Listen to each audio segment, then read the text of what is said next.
Nous allons te dire merci encore, Seigneur, ce soir. Notre Seigneur, nous t'implorons grâce. Parce que, Seigneur, mon Père, nous voulons lutter en genoux, nous comptons faire âge, mais nous comptons venir sur toi. Nous savons que Père, notre victoire est ta gloire. Nous savons que tu as vaincu pour que nous puissions aussi vaincre. Et ce soir, nous sommes un peuple heureux parce que tu nous as sélectionnés, Seigneur. Tu as fait un véritable tri et ton choix est tombé sur chacun de nous. C'est pourquoi nous nous réjouissons en chantant ces chants de Sion avec la reconnaissance de cœur, Seigneur. Nos âmes sont ouvertes ce soir pour toi. Nous sommes heureux de t'appartenir, Seigneur, après ces louanges, après ces adorations, après ce service divin, Seigneur, quand nous sommes rassemblés à ton nom, parce que tu nous as aimés de prévenir, Seigneur. Tu as mis dans nos cœurs cette disposition de te servir. Tu as mis dans nos cœurs, oh Dieu, ce désir, mon Père, de te louer. Merci pour tes bienfaits. Merci pour ta grâce et le privilège que tu nous as accordé. Pardonne nos fautes et nos faiblesses, Père. Bénis mon frère ce soir. Bénis ma soeur ce soir. Nous nous soumettons sous ton contrôle. Nous sommes venus, Père, pour t'écouter. Nous voulons encore que tu nous adresses un seul mot venant de toi. Car nous savons qu'un seul mot venant de toi, Seigneur, est suffisant pour changer notre état, pour changer l'état des circonstances, pour transformer, Seigneur, notre état entier.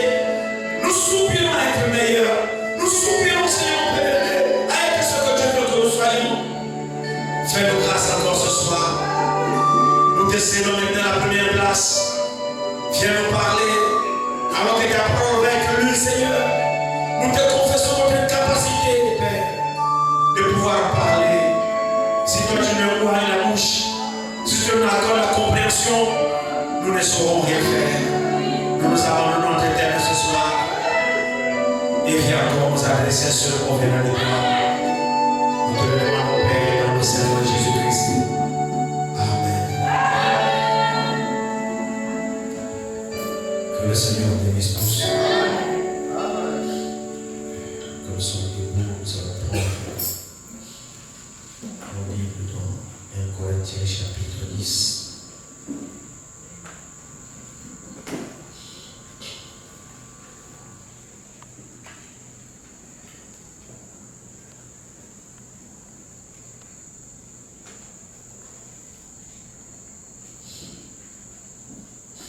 Corinthiens chapitre 10, du verset 31 au verset 32. 1 Corinthiens 10, au 31e verset jusqu'au 33e. Nous lisons la parole du Seigneur. Soit donc que vous mangez, soit que vous buviez, soit que vous fassiez quelque autre chose, faites tout pour la gloire de Dieu. Amen. Je reprends le verset 31. Amen.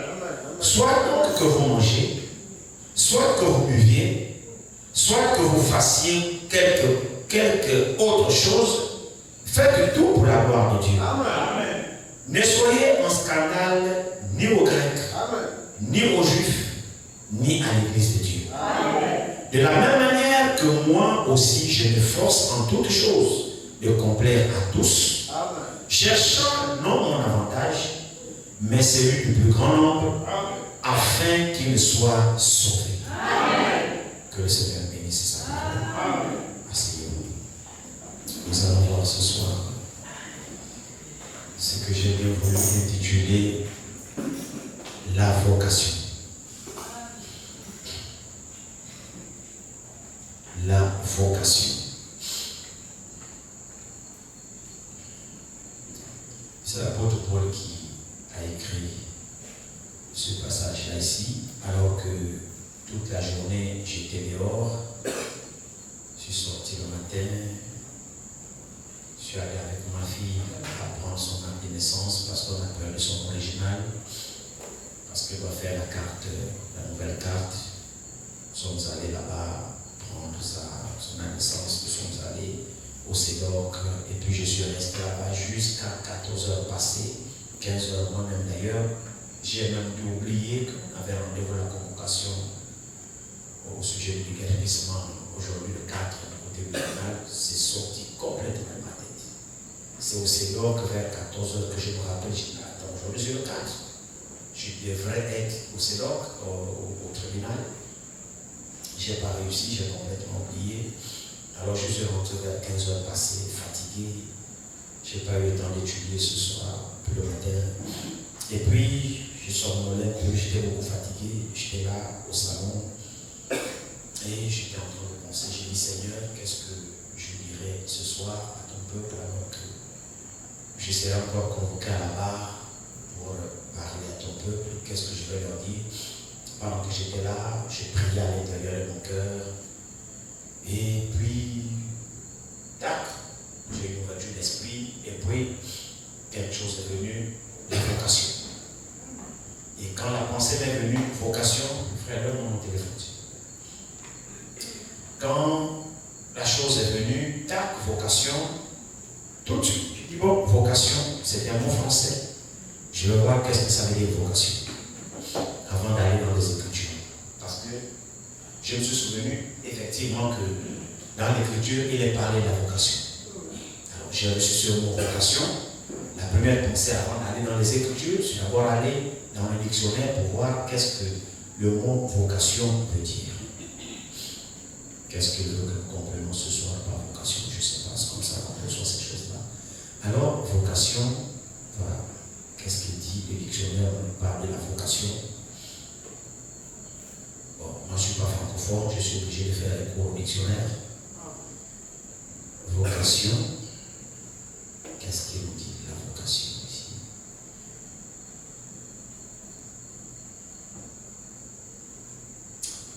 Vocation. Il nous dit ici, premièrement ici, vocation 1, mouvement intérieur par lequel on se sent appelé par Dieu. Avoir n'est pas avoir la vocation. 2, inclination. Donc 2, inclination, penchant pour une profession, un état. Alors ici, nous continuons la définition de vocation.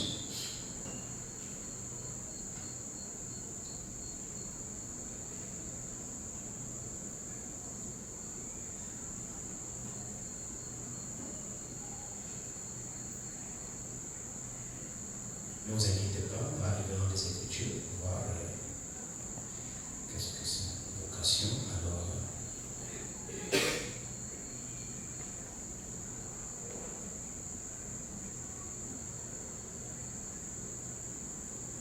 quelqu'un a un dictionnaire avec lui?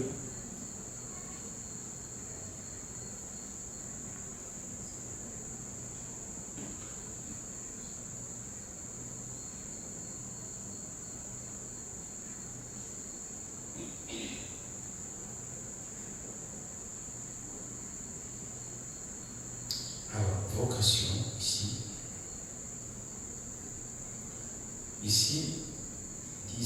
pardon.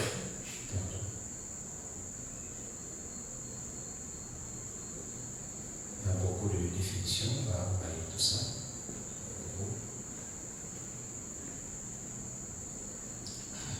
D'accord, merci. Alors oui, c'est la même chose ici. C'est cela, c'est la même chose. Mouvement intérieur par lequel Dieu appelle une personne à se consacrer à son service. Répondre, résister à sa vocation, suivre sa vocation. Comment tu changes ça? Il y a encore beaucoup d'autres choses, on va approfondir ça. Ok, d'accord.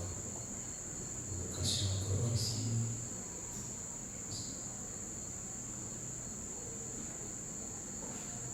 Il y a encore beaucoup d'autres ici, numéro.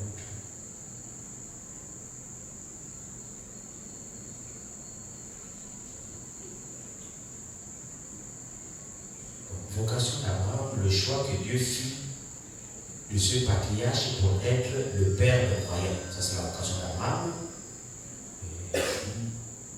Ici, il dit quoi? Il signifie encore disposition, talent. Il a une vocation pour ces sortes d'affaires.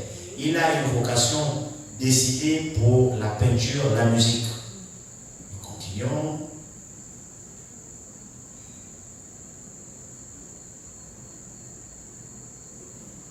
il désigne également un certain nombre de la providence que l'on doit suivre. La vocation de l'homme est d'être utile à ses semblables. Il remplit sa vocation en soulageant les infortunés. Ça, c'est beaucoup de choses ici.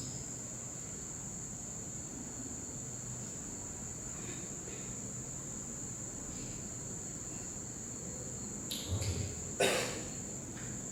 J'ai encore découvert beaucoup d'autres choses. Beaucoup d'autres choses dans mon téléphone. La journée là ici, c'est pourquoi ça a disparu.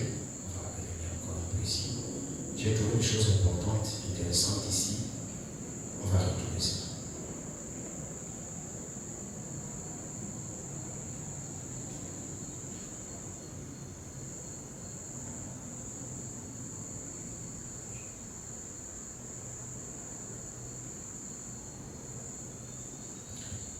Alors, ici, il dit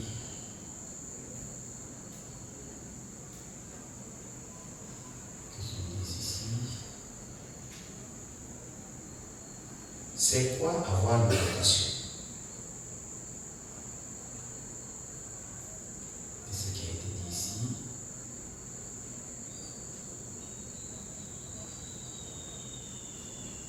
Quel est le vrai sens de la vocation? Alors, ici, il dit la question, il pose la question parce que quel est le vrai sens de la vocation? La question est posée, la réponse est ceci. Un type de travail pour lequel vous vous sentez apte à faire et auquel vous devriez donner tout votre temps et toute votre énergie, ou le sentiment qu'un type de travail vous convient ainsi. Amen. La question est celle-ci, il dit quel est le vrai sens de la vocation? La réponse. Un type de travail pour lequel vous vous sentez apte à faire et auquel vous devriez donner tout votre temps et toute votre énergie, ou le sentiment qu'un type de travail vous convient ainsi. Donc, manquez votre vocation. Je sens que j'ai trouvé ma véritable vocation pour travailler en médecine. Il faut avoir une vocation. Maintenant, ici, voilà, quelque chose que j'ai trouvé important ici. Voici la question qui est posée. Quelle est la différence entre vocation et passion? J'ai trouvé ça intéressant pendant que je lisais. Alors voici ce que le dictionnaire donne ici, la différence qu'il y a entre vocation et passion. Parce que beaucoup ont souvent la passion de faire quelque chose. Donc la vocation, la passion. Donc, alors le dictionnaire dit ici, la différence subtile entre passion et vocation. Alors que la passion tourne autour de nos propres intérêts, désirs et plaisirs. La vocation se concentre davantage sur les besoins des autres et sur la manière dont notre travail peut contribuer à un bien plus grand que nous-mêmes. Donc la vocation est différente de la passion. La passion se tourne vers nous-mêmes. La passion de faire ceci, la passion, c'est plutôt à satisfaire toi. Je pense là, la différence subtile entre passion et vocation, alors que la passion tourne autour de nos propres intérêts, désirs et plaisirs. La vocation se concentre davantage sur les besoins des autres et sur la manière dont notre travail peut contribuer à un bien plus grand que nous-mêmes. Il dit ici, quel est un exemple de vocation? Qu'est-ce qu'il dit? La vocation peut être un travail qui se situe en dehors de votre sphère d'activité salariée. Par exemple, un homme d'affaires peut avoir la vocation de parrainer des jeunes ou d'enseigner à l'école le dimanche. Un enseignant peut avoir la vocation de mentor ou de responsable de culte. Mais la vocation peut aussi coïncider avec la carrière ou découler d'un parcours professionnel spécifique. Emploi, carrière, vocation, différence ici. Maintenant, on peut continuer. Quels sont les signes de la vocation? Quels sont les différents types de vocation? Comment reconnaître sa vocation?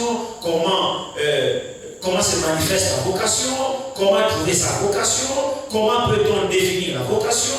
Que dit Dieu à propos de la vocation? Ça, on va le lire. Alors, il dit ici. Que dit Dieu à propos de la vocation? Le mot vocation est simplement un mot latin pour entre griffes appel. Donc la vocation, c'est un appel. C'est un mot latin qui veut dire appel.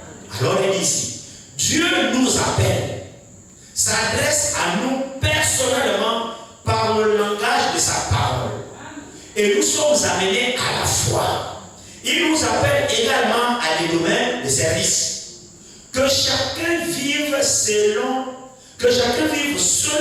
selon la vie que le Seigneur lui a assignée, à laquelle Dieu l'a appelé. Amen. Alors vous pouvez poursuivre ça chez vous. Merci mon frère. Voilà ce à quoi le dictionnaire me renvoie sur vocation. Et puis, quand j'ai fini avec le français, puisque c'est un mot français, je suis rentré en ligne pour essayer de comprendre effectivement ce que ce mot vocation signifie. Plus que la parole de Dieu nous parle de la vocation. Alors le texte d'introduction que nous avons lu, si vous remarquez très bien, il y a une définition déjà qui va là. C'est la définition qui sépare la passion et la vocation. C'est exactement ce qui se trouve dans 1 Corinthiens 10 au verset 31 à 33. Je m'en vais lire cela. Il dit, soit donc que vous mangiez, soit que vous buviez, soit que vous fassiez quelque autre chose, faites tout pour la gloire de Dieu. En fait, ce n'est pas pour vous que vous faites toutes ces choses. Vous ne tirez pas votre profit dans ce que vous faites. Alors il dit, ne soyez en scandale ni aux Grecs, ni aux Juifs, ni à l'église de Dieu. De la même manière que moi aussi, je m'efforce en toutes choses de complaire à tous, cherchant non mon avantage, mais celui de plus grand nombre, afin qu'il soit sauvé. Amen. Alors maintenant, quand nous partons dans prenons d'abord Éphésiens 4. Éphésiens 4, premier verset. L'Écriture nous dit ici, Éphésiens 4 à partir du premier verset. Je vous exhorte donc, moi le prisonnier dans le Seigneur, à marcher d'une manière digne de la vocation qui vous a été adressée. En toute humilité et douceur, avec patience, vous supportant les uns les autres avec amour, vous efforçant de conserver l'unité de l'esprit par le lien de la paix. Amen. Voici comment l'apôtre Paul nous exhorte ici dans Éphésiens chapitre 4. Alors lorsque nous revenons dans le mot vocation, nous comprenons que la vocation c'est un appel. La vocation c'est un appel que Dieu adresse à chacun. Donc ne peut venir à Dieu, ne peut servir Dieu alors que par vocation. Si nous n'avons pas de vocation, alors nous servons Dieu d'une manière fausse. Soit c'est par nos intérêts, soit c'est par nos ambitions, soit nous poursuivons un but quelconque, mais qui ne saurait plaire à Dieu. Amen. La seule manière de plaire à Dieu, c'est de le servir par vocation. Et quand nous servons Dieu par vocation, alors nous voyons là-dedans le mot vocation, que nous ne cherchons pas nos intérêts, amen, que nous ne cherchons pas à nous faire voir, amen, que nous ne cherchons pas une certaine gloire. Amen. Mais en réalité, la vocation, c'est ce à quoi tu as été appelé à pouvoir faire. Amen. Et que si nous découvrons effectivement que si tu ne fais pas les choses selon ta vocation faite, alors tu as raté le but. Amen. C'est vrai. C'est là où vous pouvez entendre même quelqu'un dire non, je crois qu'il a raté sa vocation. C'est-à-dire vous vous retrouvez dans un domaine en principe qui n'est pas le vôtre. Amen. Et on peut le voir, on peut le sentir. Parce que nous avons des aptitudes qui peuvent même permettre à certaines personnes spirituelles de voir d'où est ta vocation faite. C'est vrai, non?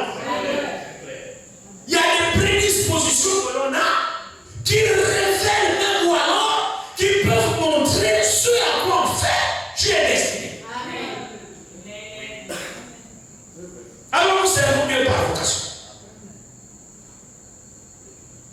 Si tu n'as pas la vocation, alors tu sers Dieu par intérêt. Amen. C'est vrai. C'est pourquoi vous nous retrouvons dans un chaos. Au point où des politiciens se retrouvent maintenant ministres. Vous pouvez voir qu'en fait, ce n'est pas sa vocation d'être ministre. Mais en réalité, si vous regardez très bien, sa vocation, c'est un politicien. Il s'est trompé de vocation. Vous trouvez un businessman pasteur. Si vous regardez très bien, sa vocation, c'est les affaires. Il s'est retrouvé là par circonstance. Vous pouvez voir, il fait ses affaires.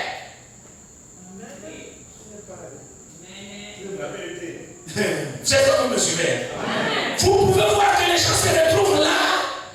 En fait, tu n'as pas le droit d'être là.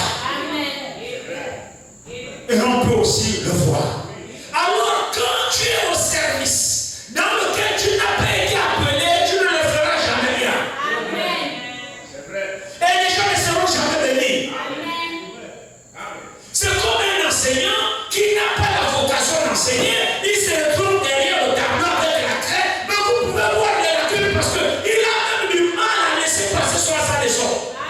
Parce qu'il est à court d'arguments. Mais comment tu as fait pour être enseignant? Non, c'est pas l'accabler en fait. Je ne savais plus quoi faire. Obligé de me jeter dans l'enseignement. Mais si vous le mettez très bien, il n'a pas été appelé à enseigner. Mais c'est pas bon enseignant.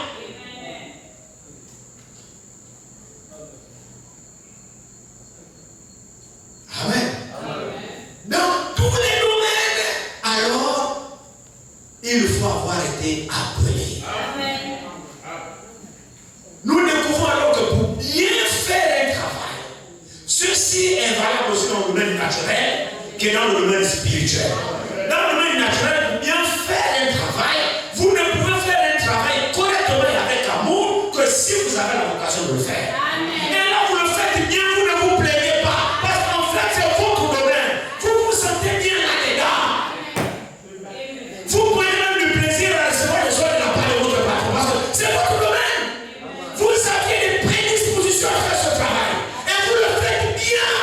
Sans murmure, sans rien. Et quand vous regardez, le résultat est bon rendu. Oui, il a reçu la vocation de faire ça. Tout travail qui est exercé en dehors de la vocation de le faire est mal fait. Est mal fait. On le fait soit par contrainte, on le fait par accabler, on le fait soit par enfant, on le fait parce que j'ai pas le choix, mais tu n'y es pas. Le travail qui n'est pas fait par vocation, c'est fait par paresse, par négligence, par enfant.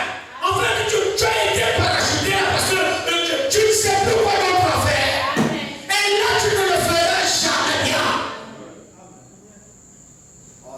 Ça sera le domaine naturel.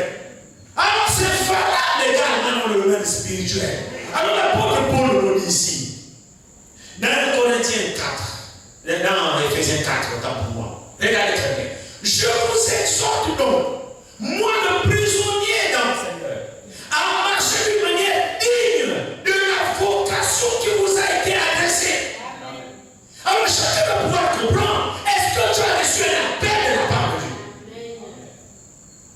Frères et sœurs, vous ne pouvez servir Dieu d'une manière juste et vraie de tout votre cœur que si vous avez été appelé. Si vous n'avez pas été appelé, c'est pourquoi vous ne faites pas le service de Dieu de tout votre cœur. Et il y a des manques et des lacunes dans votre rendu.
Dieu. Non! Regarde bien dans ton cœur. Est-ce que tu as été appelé?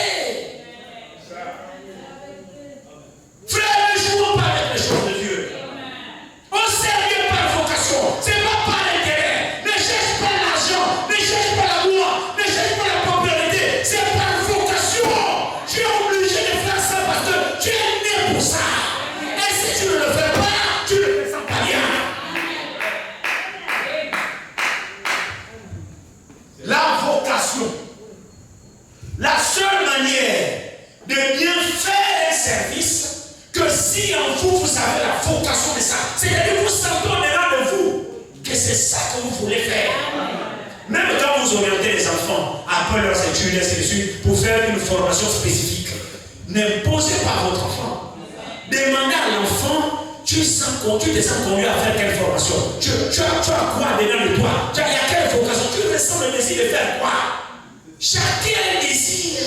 C'est ça la vocation. Et quand tu es dans le domaine où tu es vraiment pour ça faire, tu le fais avec joie. Amen. Tu le fais bien. Amen. Mais si tu renonces un domaine où on t'a obligé d'être là, il y aura beaucoup de ratés. La vocation. Nous devons servir Dieu par vocation. Il y a un qui a raté leur vocation, c'est vraiment l'église. Tu regardes très bien la façon de la sœur d'adorer, non. La sœur a raté sa vocation. Sa place n'est pas dans l'église. Sa place est dans les associations, dans la politique, le Kounabéli, en train de chanter, danser. La place, la sœur, après, c'est dans l'église. Elle vient là seulement comme parent fin. Mais c'est pourquoi la manière d'adorer n'est pas bonne. Elle vient aujourd'hui, elle disparaît demain. Elle vient quand elle veut. Non, elle n'a pas la vocation d'adorer. Ne force pas. Pareil comme le frère. Mais c'est lui qui a la vocation d'adorer. Mon frère, ma soeur, c'est quelque chose qui est prédestiné au-delà de toi. Amen. Tu es né avec. Amen. Et quand on te prive de ça, tu n'es pas en paix. En toi, tu n'es pas en paix. Amen. Tu dois adorer Dieu, c'est là-bas à l'intérieur de toi. C'est ta vocation d'adorer. Et ne pas le faire, ça te rend malade. Vous pensez qu'on adore bien par les jeux? Vous pensez qu'on venez ici pour faire plaisir à quelqu'un? Regardez votre vocation. Est-ce que dans votre cœur, Dieu vous a appelé? Si Dieu vous a appelé, alors vous servirez Dieu. Qu'il y ait des hommes ou pas, vous le servirez. Même s'il y a deux personnes à l'église, vous chanterez Dieu. C'est votre vocation. Ne pas le faire, ça vous rend malade. Amen. C'est vrai. Oui. Prenons Philippiens. Philippiens chapitre 2.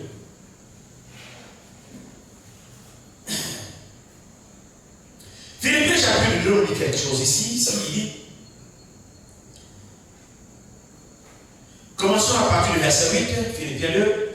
Car Dieu m'est témoin que je vous chéris tous avec la tendresse de Jésus-Christ. Et ce que je demande dans mes prières, c'est que votre amour augmente de plus en plus en connaissance et en pleine intelligence pour le discernement des choses des meilleures, afin que vous soyez purs et irréprochables pour le jour de Christ, remplis du fruit de justice qui est par Jésus-Christ à la gloire et à la louange de Dieu. Je veux que vous sachiez, frère, que ce qui m'est arrivé a plutôt contribué au progrès de l'évangile. En effet, dans tout le prétoire et partout ailleurs, nul n'ignore que c'est pour Christ que je suis dans les liens. Alléluia. Voilà quelqu'un qui a reçu la vocation de servir. Mon frère, ma soeur, si Dieu t'a appelé à te servir, c'est une vocation, c'est un appel. Alors tu es concerné par cet appel. Quelles que soient les difficultés de la marche, tu ne pourras jamais faire les tout. Jamais de la vie tu n'abandonneras. Parce que pour toi, c'est ta vocation. En fait, tu es né pour ça. Alors que tu sois en prison, que tu tombes, qu'on te critique, qu'on te maltraite, tu ne peux pas abandonner parce que c'est ta frère de son existence. Frère, c'est ça la vocation. C'est pas bon là, pour rien on abandonne. Oh frère, j'aime pas prendre cette église parce que dans l'église il n'y a pas l'amour. Non, c'est pas ta vocation. Oh non, je suis frère parce que la bonne critique les gens. C'est pas ta vocation.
vocation. On l'a parachuté là par circonstance. Il est devenu prédicateur des circonstances. Envie de faire, il voit l'autre faire, je crois que moi aussi je peux faire. Hein? Non. Non. Regarde bien, est-ce que tu as la vocation? C'est pas parce que tu as vu l'autre faire que moi aussi je pense que il est là, il est universel, il commente, je crois que moi aussi je peux faire. Non. Non. Regarde au fond de ton cœur, est-ce que tu as été appelé à le faire? Si tu as été appelé à le faire, oui. Si tu n'as pas été appelé à le faire, en réalité, tu as été appelé à faire quelque chose. Regarde bien dans le fond de ton cœur, c'est quoi ta vocation?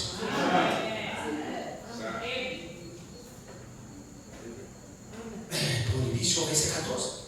Et la plupart des frères dans le Seigneur, encouragés par Ménian, ont plutôt d'assurance pour annoncer sans crainte la parole. Sans crainte la parole. Quelques-uns, il est vrai, prêchent Christ par envie. Amen. Et par esprit de dispute. Amen. Donc il y en a, non? Oui.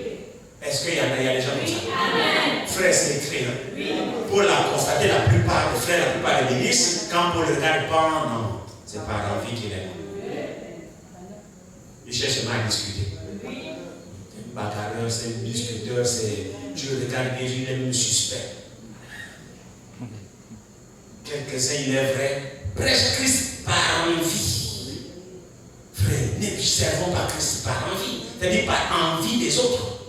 Tu envies l'autre, tu vois l'autre par envie. Non. C'est par vocation. C'est absolument important, frère, que nous puissions le comprendre. C'est par vocation. Si tu n'as pas été appelé, ne t'hasarde pas. Non, ne le fais pas, parce que toi-même tu vas te détruire et tu vas détruire ceux qui t'écoutent. Parce que tu n'as pas été appelé à ça. C'est la vérité. Ne prêche pas Christ par envie. Et la plupart de ces gens-là, plus qu'ils se retrouvent là pour le groupe prédicateur des commentaires, par envie ou par circonstance, ils sont prêts à discuter. Oui. Dès que Dieu sera là, pour lui frère, il est prêt parce qu'il sait que c'est l'envie qu'il amène là. Amen. Il veut être comme les autres. Ils sont animés de l'esprit. Amen. Regardez très bien. Il dit ici, verset 15. Quelques-uns, il est vrai, prêchent Christ par envie et par esprit de dispute. Mais d'autres le prêchent avec des dispositions bienveillantes. Amen. Amen. Ils le font tout naturellement. Amen. Regardez très bien. Il dit ici, il dit, verset 16. Ceux-ci, donc ceux qui ont la disposition bienveillante là, ceux-ci par amour, sachant que je suis établi pour la défense de l'évangile, tandis que ceux-là, animés d'un esprit de dispute, annoncent Christ par des intentions qui ne sont pas pures, et avec la pensée de me susciter quelques afflictions dans mes liens. Amen. C'est quoi? C'est les gens qui n'ont pas été appelés à le faire. C'est pas leur vocation. Ils se sont trompés de vocation. Cherche ta vocation et va là-bas. Amen. Amen. Alors nous découvrons que la seule manière alors pour chaque frère et chaque soeur d'adorer Dieu en esprit en vérité, c'est quand tu le fais selon la vocation. Amen. C'est-à-dire, Dieu t'a appelé à l'adorer. Amen. Là, tu l'adoreras, même s'il y a quoi, tu l'adoreras. Amen. Et c'est ce dont le messager a dit, ne laissez rien vous empêcher d'adorer Dieu. Amen. Ne laissez rien vous empêcher d'adorer Dieu. Amen. Il y a un pasteur qui m'a appelé aujourd'hui. Il m'a demandé conseil. Il a trouvé un travail. Ici sur place. Alors, il a dit, mon frère, je te demande conseil, donne-moi ton avis. Là, je m'apprête à signer le contrat, donne-moi ton avis. Le travail que j'ai trouvé, c'est un bon travail, avec un bon salaire de base, avec des avantages, sauf qu'à la condition, je dois travailler tous les jours, même les dimanches. On exige que les dimanches, je dois être là. Je dois être là. Alors, je suis là, je veux ton avis avant que je me signe. Qu'est-ce que tu penses? Je dis, bro. Est-ce qu'à l'église, tu as des collaborateurs qui sont là avec toi, qui apportent la parole, l'autre ministre, qui apporte la parole, des gens à qui tu as confiance, qui ont été appelés? Il dit non, en fait, je n'ai personne. Je dis, mais si tu n'as personne, alors tu laisses l'église avec qui? Oh, mais tu vois, frère, c'est vraiment juteux, voilà, la base même qui m'a donné à commencer à me c'est beaucoup d'argent. Bon, j'ai signé vite là, tu vois, mais tu me conseilles quoi? J'ai dit, mais tu as été appelé à servir Dieu. Donc tu vas abandonner l'église, tu n'as personne pour aller chercher l'argent. Comment ils peuvent mettre les mains? Tu vois, ils ont écouté les mains de tous les dimanches.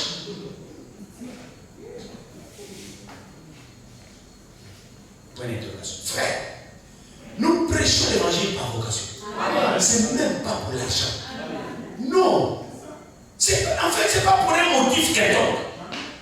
On ne sert pas Dieu pour un motif quelconque. On sert Dieu parce qu'on n'a pas le choix, on a été appelé pour le faire. Et ne pas le servir, on se sentirait mal. Ça, c'est la vérité, frère. C'est un devoir, frère. Je te bénisse. En fait, on n'est pas contraint. Tu dois comprendre que si tu ne sers pas Dieu, pour ceux qui ont été appelés à le servir, ne pas le faire, ils ont raté leur vocation. Ils ont raté leur vocation. Voyez un croyant qui se retrouve en train de vendre un bar, il a raté sa vocation. Dans le bar, là-bas, il prêche.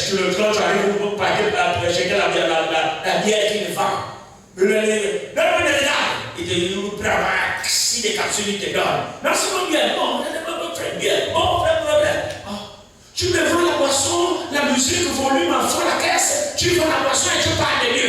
Tu as raté ta vocation. Tu n'as rien à faire dans ce bar. Amen, frère. Tu n'as rien à faire dans ce bar. Vous voyez que la personne là, non, il aime Dieu. Il est dans le bar, là, c'est un parent fin. Quitte le bar, quitte là, tu as arrêté ta vocation. C'est pas ta place. Même si tu n'as rien à manger, pas. Dieu pourvoira. Fais dans ta vocation. Il ne faut pas laisser dans les bars pour parler de Dieu aux gens, pour vendre la boisson, écouter la musique, parce que soi-disant, c'est ton travail. Non. C'est pas ta vocation. On sent en toi le désir d'adorer Dieu. On sent en toi l'amour de Dieu. Tu peux casser Dieu partout, mais à cause du temps du pain, tu es obligé d'être là. On peut voir que là tu es au mauvais endroit. Par rapport à ce que tu dégages, là tu es au mauvais endroit. Alors l'endroit là n'est pas ta vocation. Alléluia. Regardons nos vocations, frère. Est-ce que tu penses dans le fond de ton cœur que vraiment Dieu t'a appelé? Très franchement. Est-ce que tu es né pour servir? Mais si tu es né pour servir Dieu, pourquoi tu restes loin de l'église? Quoi? La galère? La faim? Parce que tu ne sais plus quoi faire? Non. Toutes ces choses-là resteront. Attache-toi à ta vocation. Laissez-moi reprendre ça. Terminons d'abord Colossiens. Terminons d'abord Philippiens ici, Philippiens. Terminons cela. Il dit verset 16. Ceux-ci agissent par amour, sachant que je suis établi pour la défense de l'évangile. Tandis que ceux-là, animés d'un esprit d'esprit, annoncent Christ dans des intentions qui ne sont pas pures. Et avec la pensée de me susciter quelques afflictions, n'en est rien. Maintenant, verset 18. Qu'importe, de toute manière, que ce soit pour l'apparence. Cela c'est qui? C'est ceux qui servent Dieu par apparence. En fait, eux aussi veulent prouver devant le monde qu'ils servent aussi Dieu. Amen. Paul les appelle, que ce soit par l'apparence, pour l'apparence. Au fond d'eux, ils n'ont pas la vocation de faire ce qu'ils font. Ils font seulement le paraître. Pour que le monde sache que non, s'ils ont été appelés à faire ça, même le fruit va vous trahir.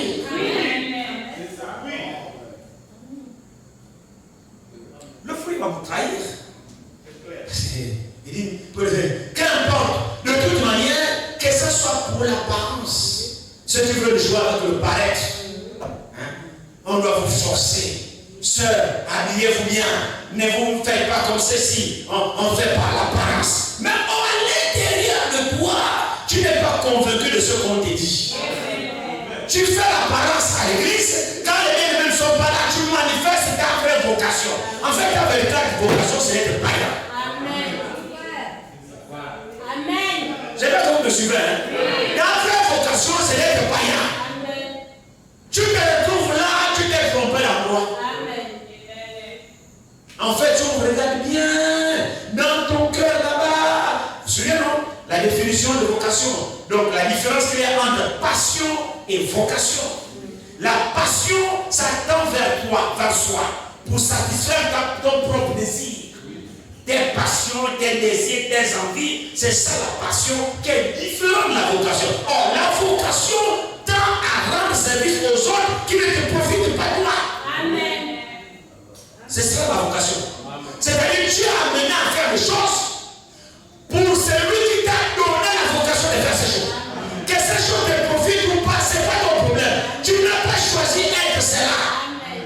J'espère que vous suivez. Alors que la passion, c'est d'enclin à tes propres désirs. C'est que tu aimes. C'est que tu aimes. Donc tu cherches dans la passion, tu satisfais ce que tu veux. La passion, c'est le désir de ton cœur. Donc tu es enclin à pouvoir satisfaire tes envies. C'est ça la passion, qui est le contraire de la vocation. La vocation, tu es obligé de faire des choses que celui qui t'a appelé à faire, de faire. Que ces choses sont à ton avantage ou pas, tu les fais parce que c'est ta vocation.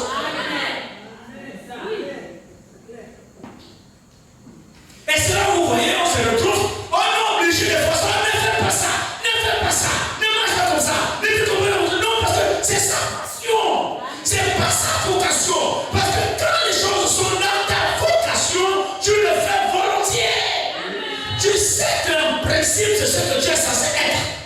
Et même si tu n'as pas la capacité encore de le faire, mais dans ton cœur à toi, c'est ce que tu veux être. Alors tu prieras, Seigneur, aide-moi à appliquer ça. Parce que c'est en toi. Amen. C'est en toi, tu n'as peut-être pas la force de le faire, mais c'est ça ce que tu souhaiterais. À l'intérieur de toi, c'est ça. C'est là où tu pries, Seigneur, aide-moi à être selon la vocation de ton appel. Parce que l'appel voudrait que je marche droit. Amen. C'est le désir de mon cœur de marcher droit. Mais Seigneur, la chair me dérange. Je ne veux pas faire ça. Marcher d'une manière digne de votre vocation. Votre vocation. J'ai été appelé à servir Dieu. C'est ça ma vocation. Alors, ne pas le servir, j'ai raté ma vocation. Maintenant, il y en a qui se retrouvent au service de Dieu sans avoir été appelés à le faire. Amen. Ceux-là aussi ont raté leur vocation. Amen. Et c'est là où Paul dit, pour ceux-là, ne soyez en scandale ni aux Juifs, ni aux Grecs, ni à l'Église de Dieu. C'est lui qui a la vocation de faire la chose, ferait la chose bien. En bénédiction du peuple. Et il ne cherche pas ses intérêts. Il ne cherche pas à attirer le noir par rapport au service qu'il rend. Parce qu'en fait, il n'a pas le choix que de faire cela. Et ça ne dépend pas de lui, ça dépend de celui qui l'a appelé. Là-dedans, il n'y a pas de profit personnel. Il y a un souci avec ces histoires-là. Là-dedans, il ne cherche pas ses intérêts personnels. La vocation, quand tu as la vocation de faire quelque chose, tu ne le fais pas pour être vu. Amen. Tu le fais pour qu'on t'acclame. Et là-dedans, même si on n'a pas reconnu ta vocation, tu ne te fâches pas.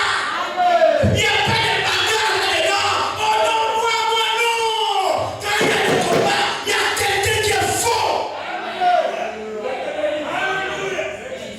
La vocation ne dépend pas de vous. La vocation ne dépend pas de vos efforts. La vocation ne dépend pas de vos désirs. La vocation dépend de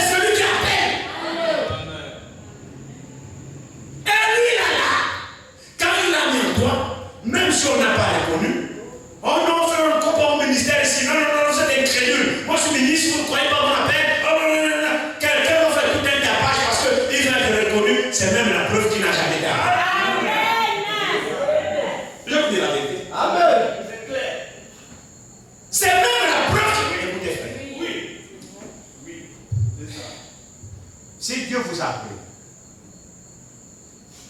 si c'est vraiment Dieu,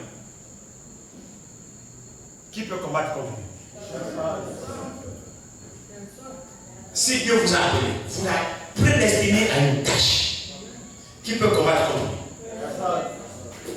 Personne. Alors toi, reste tranquille. Ça ne dépend pas de toi. Moïse a refusé d'y aller, non? Oui. Dieu a dit, tu es là.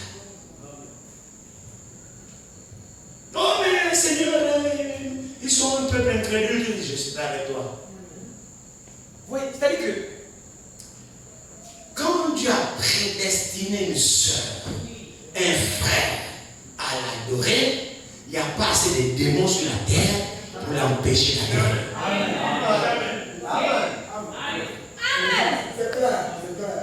Vous savez ce qui se passe?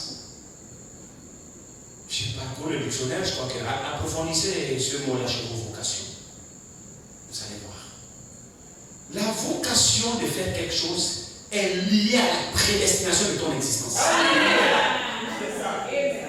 Oh. C'est-à-dire que tu es né avec des prédispositions de faire ça.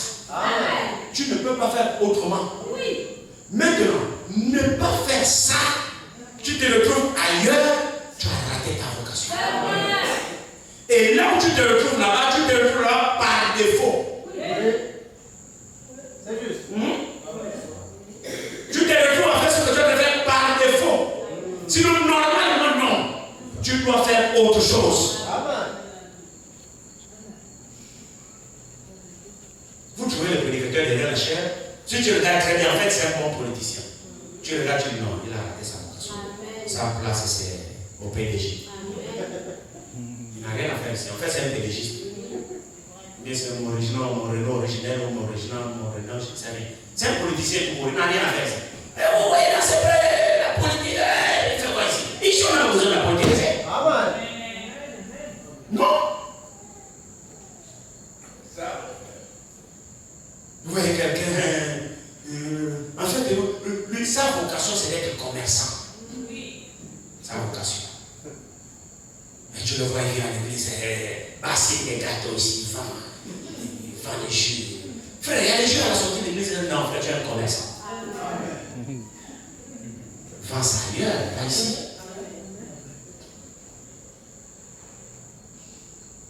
Nous devons servir Dieu par vocation, par appel. Amen. Et quand tu as l'appel de servir Dieu, pour être en phase avec Dieu, réponds son appel. Amen. Ne soyons pas à l'église par défaut. Amen. En principe, ta place est au bar, et tu te retrouves là par défaut. Et ça fait quoi? Ça fait que bon, tu es là avec nous, mais dès que tu sors, plus que ta vocation c'est là-bas, tu refais des choses. C'est comme ça. On est à l'église, on donne la de paraître, on a réussi de savoir que l'autre est prêche Christ par envie, l'autre par l'apparence, pour l'apparence. Donc, tu es là, tu fais le paraître. Devant les saints, tu fais le paraître. On te voit là, tu es un frère, tu fais le paraître. On te voit là, tu es une soeur, tu fais le paraître. Mais dès que tu sors, ta vraie vocation se manifeste.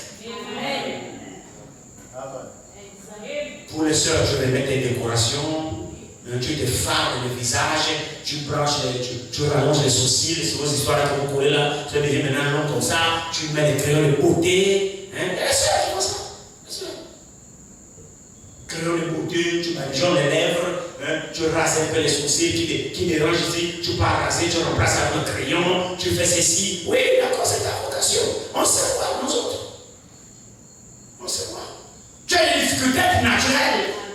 Parce que si tu as compris que tu es une fille de Dieu, tu devrais avoir l'intelligence de discerner les choses de meilleures. Par rapport à ta vocation, par rapport à ton appel, tu dois être équipé de discernement des choses de meilleures. Donc quelqu'un qui a été appelé est équipé à reconnaître la volonté de Dieu dans sa vie.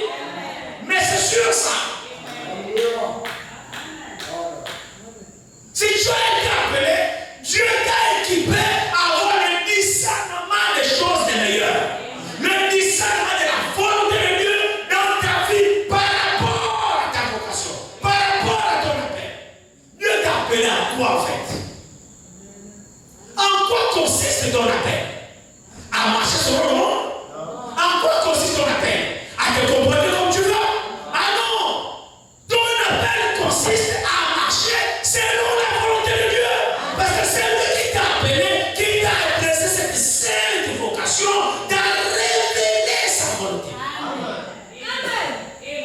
Mais c'est vrai.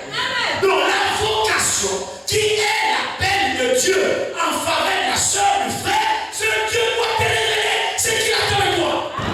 Donc quand tu sers ce Dieu-là, tu ne le sers plus pour être vu des hommes. Non, c'est lui qui t'a appelé, c'est la vocation. Mais Dieu connaît. C'est lui qui te révèle sa volonté en toi. Et quand tu marches, frère, c'est le Dieu qui t'a appelé, te communiquera ce qu'il attend de toi. Et là, il n'y a pas de forcer à pouvoir faire. Parce qu'en fait, tu as des prédispositions de lui obéir. Tu le serviras. Qu'il y ait un frère ou pas, tu le serviras. Qu'il y ait des gens ou pas, tu le serviras. C'est vrai, frère. C'est là que tu répondras à ta vocation. Pour toi, ne pas le faire, tu es malade. Donc, arrêtons de faire le paraître. Arrêtons de dire que non, je suis une soeur, je crois. Le baptême qu'on vous a trempé dans l'eau, ça ne vous sauve pas. Au contraire, si on t'a baptisé, alors tu es engagé, tu es condamné à réussir. Sinon, ce baptême, au lieu qu'il te sauve, ce baptême va t'envoyer en enfer. Mieux valait pour toi de maintenant même j'accrois pour le baptême. Tu penses que tu as pour le baptême, tu as parlé pour 60 ans, je suis un frère, je suis baptisé, je suis un frère. Tu es venu chercher ta condamnation. Ou alors tu as pour le baptême pour faire l'apparence, pour suivre les autres. Ce n'était pas la paix de Dieu. Ce n'est pas la vocation de Dieu. En réalité, ta vocation, c'est de rester assis chez toi. Ta vocation, c'est de faire ce que tu es en train de faire. Ce n'est pas d'amour Dieu. Tu es venu à l'église, tu t'es trompé de vocation.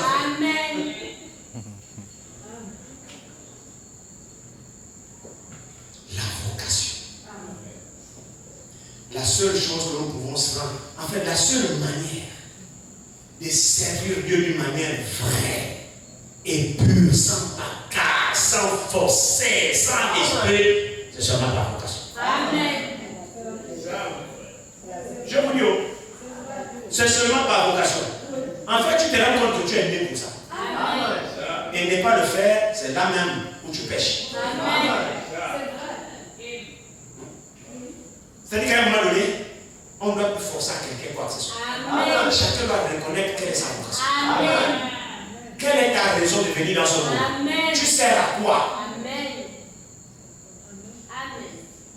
Sur cette terre-là, mon frère, ma soeur, de toi, en réalité, tu sers à quoi? Tu sers à être l'âme de zapper les chaînes devant la télévision, suivre les films de Hollywood, des séries. Tu sers à quoi? Tu sers à suivre les matchs de football devant la télé. Tu sers à quoi? Tu sers à converser, à bavader, à l'esprit d'Athènes. Vous vous souvenez de l'esprit d'Athènes? Les habitants d'Athènes ne passaient leur temps qu'à attendre et à rapporter les nouvelles. L'esprit d'Athènes, les Athéniens. Toi ici, tu sers à quoi? Quelle est ta raison d'existence? Est-ce que tu es né, tu es sur cette terre pour servir Dieu, ou tu es sur cette terre pour te préparer à l'enfer? C'est quoi ta raison d'existence? C'est quoi ta vocation? Parce qu'à un moment donné, frère, vu le temps que nous avons, vu l'accomplissement des Écritures qui sont devant nous, vu l'imminence et retour du Seigneur, avec ce que nous écoutons, mais à un moment donné, il y a des questions qui se posent. Réellement, est-ce que parmi nous, on a vraiment la vocation d'adorer Dieu? Ou bien on est là pour se faire plaisir les uns les autres? Ou bien, je ne sais pas. Je ne sais pas. Je ne sais pas.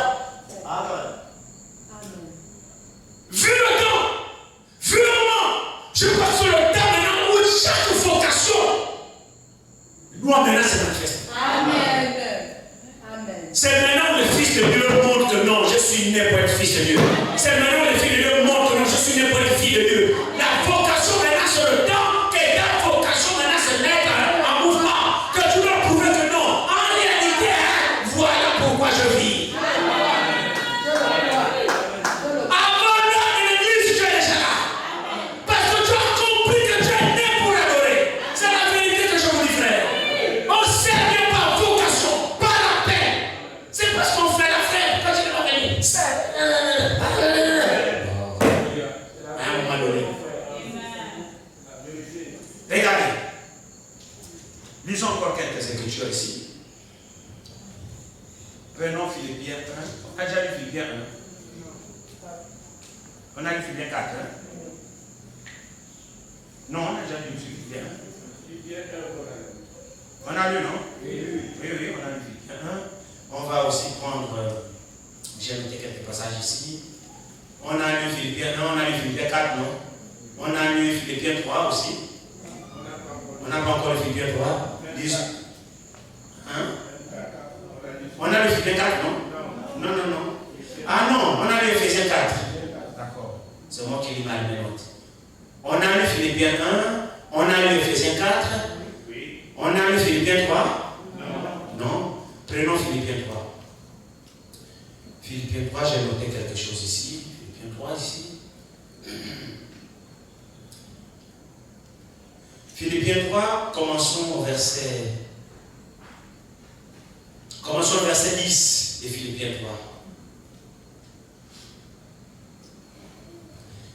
3. Ainsi, je connaîtrai Christ et la puissance de sa résurrection et la communion de ses souffrances, en devenant conforme à lui dans sa mort, pour parvenir, si je puis, à la résurrection d'entre les morts. Si je puis, je compterai que sur sa grâce. Ce n'est pas que j'ai déjà remporté le prix ou que j'ai déjà atteint la perfection, mais je cours. Que pour ce soir? Moi je cours. Mais je cours. Pour faire quoi? Pour tâcher de le saisir. Puisque moi aussi, j'ai été saisi par Jésus-Christ. Vous voyez comment les choses se passent? Amen. Vous ne pouvez pas courir pour le saisir si lui ne vous a pas d'abord saisi. Vous devez d'abord avoir été appelé par lui. Et alors ensuite, maintenant, lui, il met en vous ce désir de le suivre. Frère, c'est vrai. Lorsqu'il arrive, il appelle bien. Il dit au toi, viens sur moi. S'il n'appelle pas, tu ne peux pas le suivre. Amen. Nous suivons Dieu parce que Dieu nous a appelés. Alléluia. C'est par rapport à l'appel céleste, la vocation céleste, que moi ici maintenant je cours. Parce que j'ai entendu mon nom dans l'évangile. Comme on a prêché, il m'a appelé. J'ai entendu mon nom. C'est lui qui m'a appelé.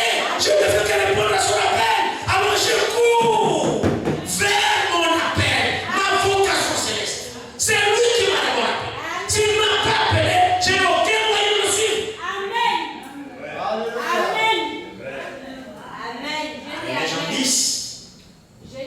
Les gens disent, je connais mes brebis.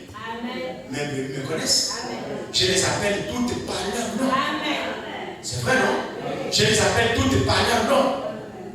Et après, je les appelle, je les fais sortir. Et mes brebis me suivent. Après que je les ai fait sortir, je les ai fait sortir du monde, je les ai fait sortir des liens, je les ai fait sortir du péché, je les ai fait sortir de l'illumination. Alors moi, je les tiens devant et mes brebis me suivent. C'est ça, Jean 10. Alors Paul il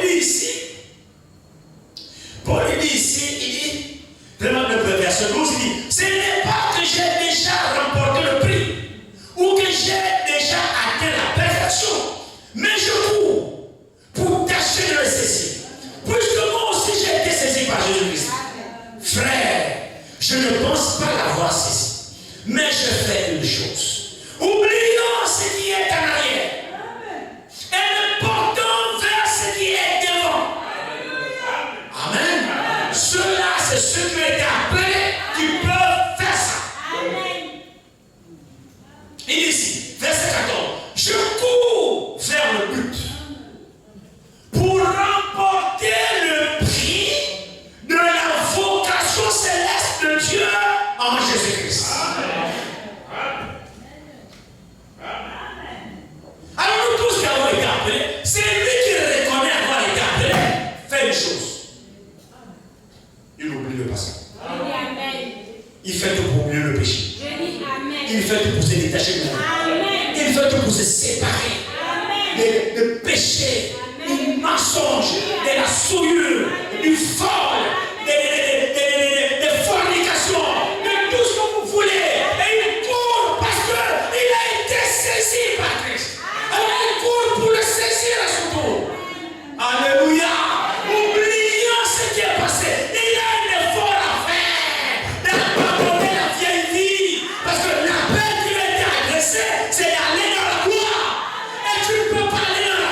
verset 13, 14. Je cours vers le but pour remporter le prix de la vocation céleste de Dieu en Jésus-Christ. Nous tous donc, qui sommes des hommes frères, ayons cette même pensée. Amen. Nous tous ici, Amen. qui sommes des hommes frères, Amen. par rapport à la foi que nous avons, par rapport à la parole que nous écoutons, par rapport au niveau du degré de ce que nous écoutons, nous sommes déjà à un certain niveau. Alors nous qui sommes parvenus au niveau de cette connaissance, soyons animés de cette même pensée, laquelle courir pour tâcher de remporter ce prix. Parce que Jésus arrive maintenant. Amen. Il arrive, frère. Son avènement concerne notre temps. Par rapport à l'âge de Paul, par rapport à l'âge d'Irénée, par rapport à l'âge de Colombin, le retour du Seigneur concerne notre temps ici. Alors c'est maintenant que le prix va être distribué. Alors maintenant que tu as compris ces choses, c'est le moment de perdre le temps dans le monde. Non. Les distractions, frères, nous sommes trop distraits par les plaisirs du monde. Je vous dis. La distraction que nous avons, c'est dans les choses du monde. Mais laissez-moi vous apprendre que pour courir, quand Paul dit je cours, c'est-à-dire c'est des tâches, des distractions du monde, des télévisions, des films, des ceci, des cela. Je cours, je me détache, mais tu veux courir, tu es lié ici. Cours, pionnier, cours. Cours vers lui. Le temps n'attend des faveurs. Tu n'as plus le temps, frère. Amen. Cherchez la sanctification. Sans laquelle personne ne verra le Seigneur. Et qui dit sanctification dit se détacher de tout. Amen. De tout ce qui est du monde. Amen. Frère, le monde et sa convoitise payeront. Et c'est là où le monde est là, tu paieras. Tu penses que quoi? Tu n'iras nulle part. Paul il dit, j'ai fait une chose, je cours. Il dit ici. Regardez. Reprenons le verset 13. Vous savez quand vous lisez cela, vous dites, ce grand apôtre Paul, comment il peut parler comme ça? Ce grand apôtre Paul, rencontrant la colonne de feu, entendant la voix, Saul, pourquoi vous persécutez Dieu? Dieu qui Seigneur, je suis Jésus que tu persécutes. Paul a entendu ça. Tu seras mon serviteur, il était chargé bien sûr des païens. Paul a commencé à marcher. Il dit, en lisant mes écrits, frère, vous vous représentez l'intelligence que j'ai moi de ce mystère. Le Seigneur qui parle ici. Il dit, frère, je ne pense pas l'avoir saisi, mais je fais une chose, oubliant ce qui est en arrière. C'est quoi qui est en arrière? Mais les histoires du monde dans lesquelles j'étais. Les pressions du monde là. Cette souillure dans laquelle j'étais là. Amen. Et quand Christ t'a appelé, c'est quoi ta vocation? Mais quitte ces choses sur moi. C'est ça ton appel. Il n'existe pas d'appel. Appelé, tu restes là. Oui, je suis appelé. Non, tu n'as pas été appelé. Dieu dit Amen. Ton appel quelqu'un. Moussafou, viens. C'est ça l'appel, non? Mais tu es là. Tu as répondu à l'appel. Est-ce que tu peux bien dire que j'ai entendu mon nom? On m'a appelé. Oui, mais sauf que tu n'as pas répondu à l'appel. Si tu as répondu, tu vas pouvoir venir. Et venir demande laisser où tu étais. Venir demande quitter la place où tu étais. Venir demande abandonner ce que tu étais. Parce que tu ne peux pas te déplacer d'un point A à un point B. C'est ça, abandonner ces choses. Quitter là où tu étais. L'appel du Seigneur consiste à quitter là où nous sommes. Maintenant, aller là où il veut que nous soyons. Mais notre appel est là que oui, le Seigneur m'a appelé, mais on est toujours sur place. Tu as répondu à quel? Les choses du monde, tu es là. Les mesures du monde, tu es là. Comme le monde fait, c'est ce que toi aussi tu fais. La façon que le monde parle, c'est comme ça que toi aussi tu parles. Tu es ici avec moi, ici, tu veux le paraître. Quand tu es dehors, tu mets dans tes téléphones là, c'est la mesure du monde. Tu danses même ça. Si je prends des filles, je lance des filles, je fais au sort, je prends le téléphone de n'importe qui là. Je rends le mec là. Je vais mettre le micro si vous allez écouter la musique de Kelly. Oui. Vous savez que ce que j'ai dit est vrai. J'ai suivi un petit aventurier, c'est pas pour l'encourager. Et je vous demande d'écouter ces choses. Il y a un aventurier dans les Facebook là ce petit impoli là. Un bon Philistin. Il s'attaque au message, il s'attaque à la colonne de feu, il traite tout de faux. Mais c'est un démon, hein? C'est un démon, ce Philistin là, c'est un démon. Alors, il a dit une chose, il dit une chose, il dit, un jour il était là, alors il a parlé au pasteur Moussaï, après un pasteur l'a appelé. Il s'est retrouvé avec un pasteur quelque part, avec sa famille, il est venu culte. Le pasteur l'a menacé, il dit, toi tu es là, tu dénigres le pasteur, tu es maudit, je vais te faire baptiser, je vais te baptiser, je vais te répéter, tout ça. Alors il a dit, ok, le pasteur était là assis, c'était dans un restaurant où je ne sais pas très bien. C'est la femme du pasteur, le pasteur, ils étaient là. Après, il a dit, ok pasteur, je te demande seulement une seule chose. Si tu passes ce test-là, tu me baptises dessus. Le pasteur a dit quoi? Il dit, donne-moi ton téléphone. Donne-moi ton téléphone. Donc il a pris son téléphone, il a des mots-clés là, qu'il doit taper sur le téléphone pour retrouver ce qu'on a dans les téléphones des pasteurs et de tout ça. En tout cas, les histoires de l'église, ce n'est pas un endroit pour parler de ça. Donc lui tape ces mots-là, les histoires des hommes et des femmes. Les histoires des hommes et des femmes, le pasteur qui a les copines, les gens se retrouvent ensemble, ils ont été. Alors il tape ces mots-là clés selon lui. Il est plus de s'enregistrer dans le truc de recherche de WhatsApp. Donc il va se rendre dans le truc de recherche WhatsApp là. Il tape ces mots-là. Si toi tu as écrit ça avec tes copines, ça reste dans le truc, le moteur de recherche. Même si tu as effacé ça dans le truc de recherche de mon recherche. Donc quand il a tapé ces mots-là, tous les messages sont sortis. Tout est sorti. Il a mis ça devant la femme du pasteur. Il dit regarde. Alors la femme du pasteur dit il a dit non, toi aussi, maman pasteur, donne aussi ton téléphone. Donne toi aussi ton téléphone. Il a pris le téléphone de maman pasteur.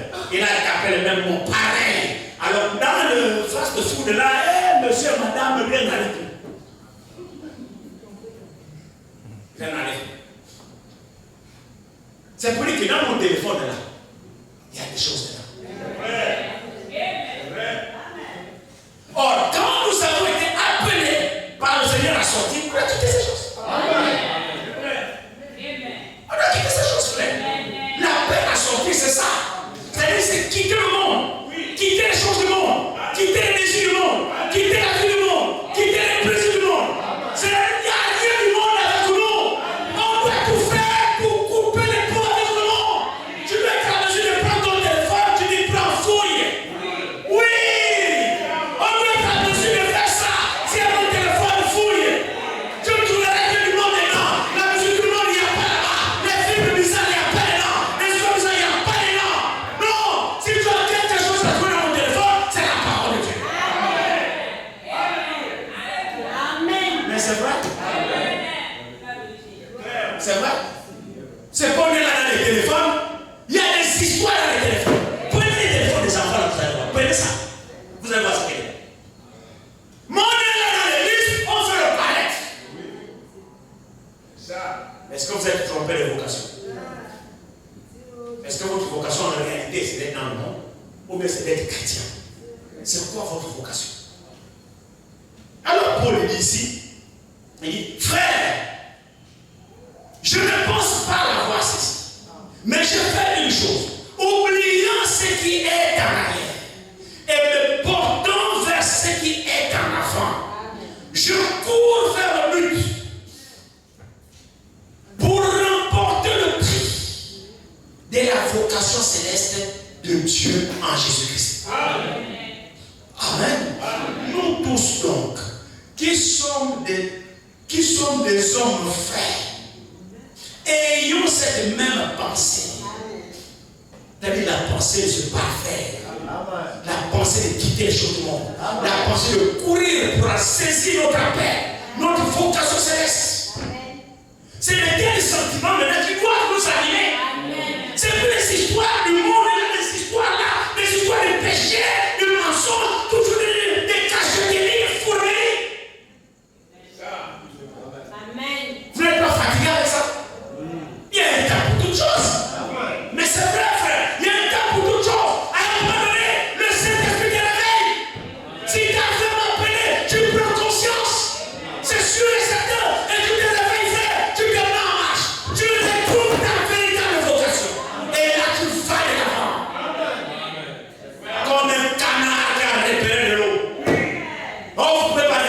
canard, frère. Vous gagnez le canard dans la basse. Le canard est l'ami de l'eau. Mais dès que la personne est à l'eau quelque part, frère, vous pouvez prédire le canard. Dès qu'il court là, tu peux l'appeler canard, viens, canard. Il a senti l'eau. Il court, il se jette dans l'eau. Et quand il est dans l'eau, il est dans sa vocation. C'est ça un gagnant. Quand nous écoutons la parole, à un moment donné, nous retrouvons notre nature. C'est la vérité, frère. Le diable nous a trompés ici, le diable nous a liés ici, mais par la puissance de la parole, par l'épée de l'esprit, il coupe les liens du monde, il coupe ici. Tu te retrouves détaché parce que tu es enchaîné. Tu retrouves ta vraie vocation. Tu te dis, oh, gloire à Dieu. Et tu cours vers la vocation céleste. Parce que tu as compris que tu as perdu ton temps.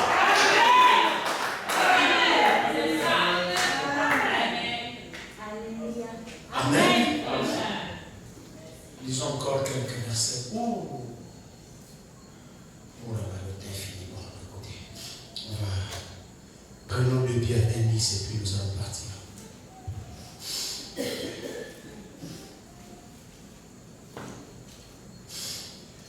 2 Pierre 1 ici.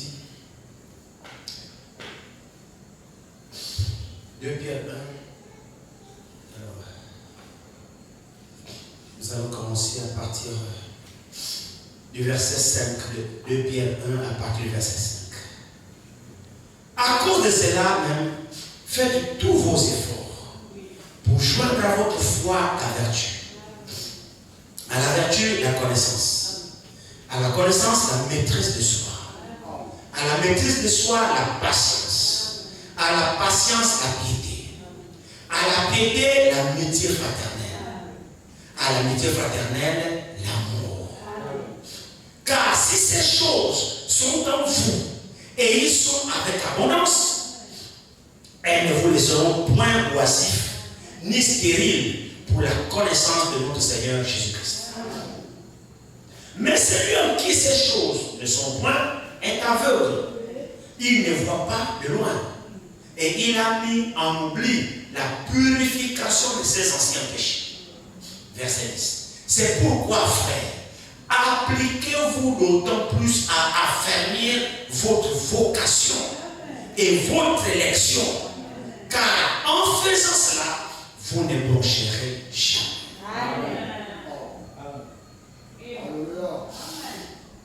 Je réponds le verset 10. C'est pourquoi, frère, c'est pourquoi, sœur. Amen. Parce que ça s'applique et aux frères et aux sœurs. Et il dit, c'est pourquoi, frère, appliquez-vous d'autant plus à affermir votre vocation et votre élection. Car en faisant cela, vous ne broncherez jamais. Avez-vous été élus? Mais tous ceux qu'il a connus d'avance, il les a élus. Et il les a prédestinés. Et ceux qu'il a prédestinés, il les a appelés. C'est ça l'appel, la vocation. À être semblable à l'image de son Fils.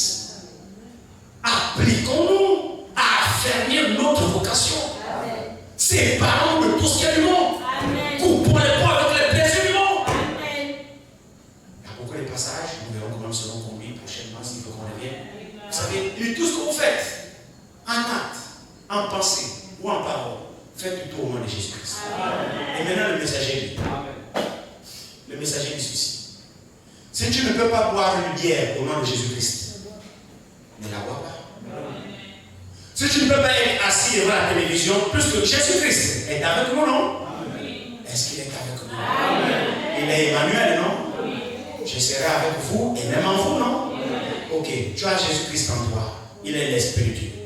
Bon, imagine-toi seulement que non, Jésus-Christ est avec moi, il ne me laisse pas, il ne m'abandonne pas, il est avec moi. Même dans ma maison, il est avec moi. Dans ma chambre, il est avec moi. Partout, il est avec moi. Imagine-toi Jésus comme compagnon, tu es assis au salon, tu zappes le match de football, le Real Madrid, le Barça. Jésus, suivons un peu le match. Suivons le match, le Classico. Suivons le match. Jésus, je suis. Jésus peut suivre le match avec toi. Jésus peut être avec toi si vous appelez vos films là, la série, je ne sais pas comment vous appelez ça. Il est là avec toi, vous suivez les séries là. La cité des hommes perdus, moi vous suivez ça. Jésus est sur ça avec toi.